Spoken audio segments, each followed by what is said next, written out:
Alright, that's what I'm talking about, ladies. I'm looking for some big fun. Come on, we gonna make tonight like bed knobs and broomsticks, baby. Ooh, Lansbury's.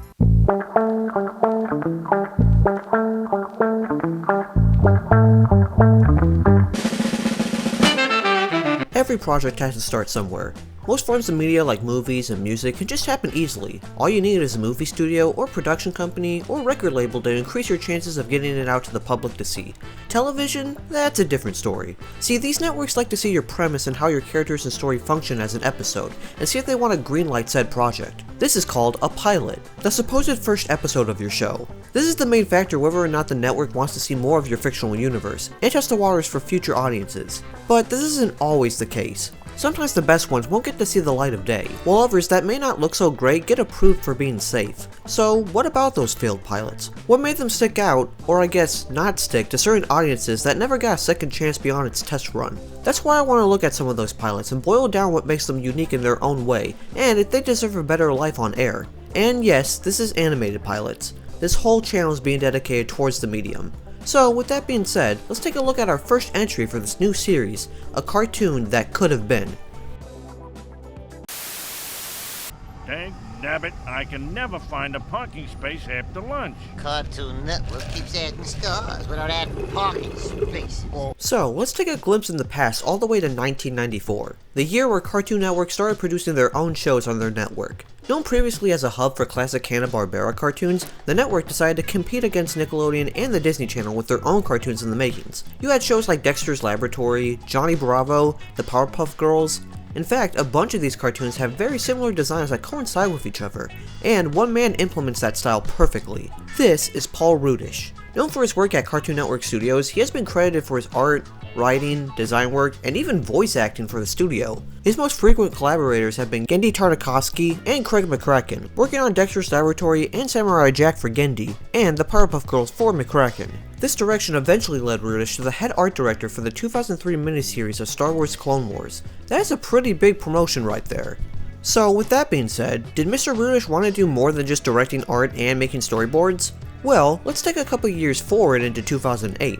Cartoon Network just announced a new project called the Cartoon Institute, a showcase for animated shorts created without the interference of a network executive. Think of it like a modern What a Cartoon kind of block. Basically, it was a great way for artists to take their ideas out the door in hopes of getting a chance to turn a full-fledged series. I mean, if it wasn't for What a Cartoon, we wouldn't get Dexter or the Powerpuff Girls at all. So this was a great think tank for artists and creators to brainstorm ideas and create stories. Unfortunately though, out of the 39 shorts being in development, only 14 were completed, and 11 of them were officially released on Cartoon Network's website. Yeah, Cartoon Network never actually showcased the Cartoon Institute in their programming, just uploading the shorts on their site, leaving the whole thing scrapped. Now, even though there were only 11 actually released, all 14 shorts are still on the internet for you to find. In fact, one of the 3 shorts that Cartoon Network didn't officially release was actually the first to be leaked online, and it was on Vimeo of all places. And it also happened to be the short Paul Rudish created. This was 3 Dog Band. Hey, good morning, Stavros Luby. What's up now? Come on, y'all, ain't no time for standing around lollygagging and whatnot. We got a gig at the Lamplight tonight, so let's get moving, y'all. You can definitely tell by looking at the visuals that it has that modern look of classic 90s cartoons that Rudish worked on. With the same curved edges and flat colors, it definitely feels like something Paul has worked on before, but now in his own creation.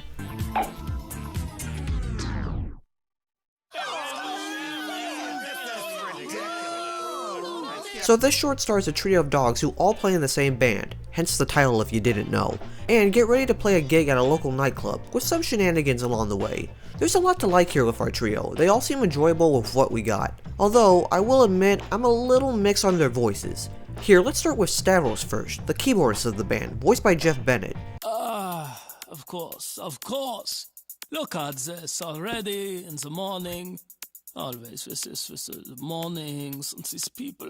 He puts on a very thick German accent, which makes it a little hard to hear his dialogue properly. The more serious one of the group, he makes sure that he and his bandmates are in tip-top shape for the gig, and is more fussy and prompt in his actions. Then we got the drummer, Luby, voiced by D. Bradley Baker. Luby definitely reminds me of those earlier 90s dog designs Rudish worked on, and giving that modern look to him is pretty neat. Luby just seems like a very likable dude who loves snacking and sleeping. However, I don't know what they were doing with his voice. I guess I should've got an oil change. So now how we get to the club?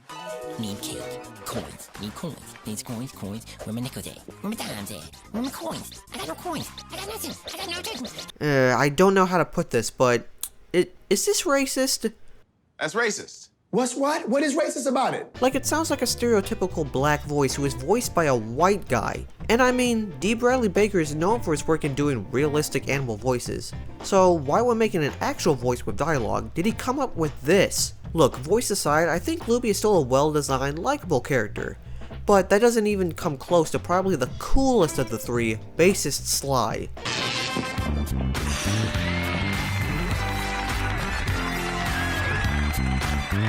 You cannot tell me this pup has the most swankiest walk-in scene imaginable. Everything about him oozes confidence, dapperness, and smooth dialect, voiced by the ever-gracious Phil Lamar.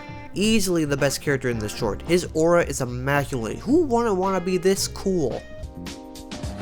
We're loaded up and ready to roll. One thing I do kind of wish the pilot fleshed out more was their different tastes in music. I mean, the synopsis states that all had their own style, but never really fully implemented it here. So it's kind of odd how these three even became a band in the first place. I mean, you can still tell through visuals of what they're into. Sly probably likes the styles of disco and funk with his dripped out clothes and his bass playing skills, while Stavros seems to be on that 80s style techno music like Kraftwerk or Yellow Magic Orchestra. Luby is kind of hard to pin down. I mean, I guess since he's the drummer, he probably likes rock music, probably punk with his skater clothes. Still, I do wish we could see these three clash their styles of music into the short. Another thing I do want to point out are the jokes, which aren't really there.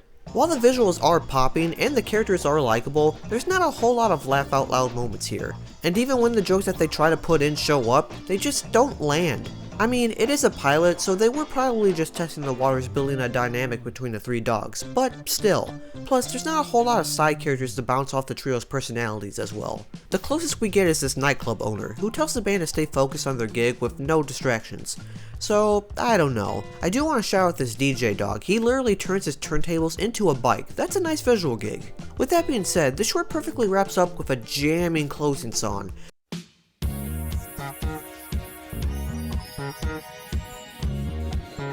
This song immensely captures the styles of all three's music tastes into one fusion, and it is an ultimate banger.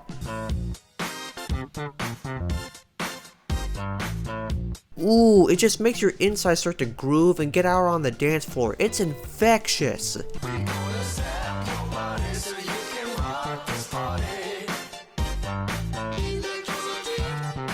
So with a neat premise, likable characters, and a nice retro-style visual along with it, why did this not hit with audiences? Well, while the animation style and character designs were indicative of the era's Cartoon Network aesthetic, I think the underlying execution lacked the compelling elements necessary for a full series order. The core concept of the three dogs in a band, while superficially charming, didn't offer a unique or engaging enough hook to distinguish itself from other animated musical concepts or character-driven comedies. The scenarios presented often felt generic and failed to showcase a truly original comedic voice or narrative direction. And look, while I like the dynamic of Stavros, Sly, and Luby, their individual quirks and personalities still felt below surface level and needed to be fleshed out more for the short. Along with the lack of jokes, the pacing can also feel a bit uneven, struggling to maintain a consistent rhythm that would keep viewers engaged throughout the short's duration. Besides, with all the shorts combined into competition, at least two of them actually became full-fledged Cartoon Network staples. Regular show got its start here, as well as the greenlight of, oh no, Uncle Grandpa? Nothing to worry about? Well, I guess there are two sides of the same coin.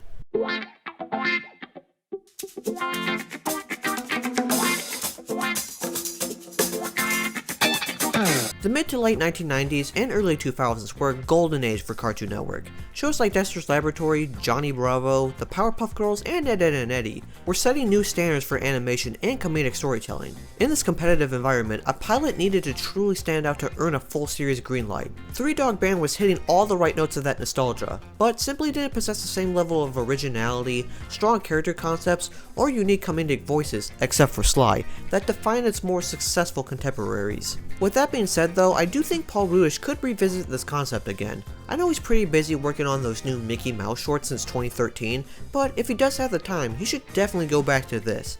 Animation is booming in the 2020s, and I think more people will be up to give this another chance. I certainly would. It may have been a little weak in the story department, but it still has the heart and soul to become something truly special. And I think you could rework it beyond its basic premise, and establish a unique world setting for the characters to inhabit. Explain why animals and humans coexist with each other. Show more of the dog's personalities and taste in music. Maybe give Luby a better voice. I do think 3 Dog Band is a fine pilot as is. While it never evolved into a series, its existence as a failed pilot underscores the rigorous process by which networks cultivate their programming lineups, and how even seemingly promising concepts can sometimes fall short of capturing the magic required for sustained success. And since Cartoon Network is known for being experimental with their programming, and has done tons of anthology cartoons for up and coming animators, 3 Dog Band was a perfect start for a cartoon that could have been.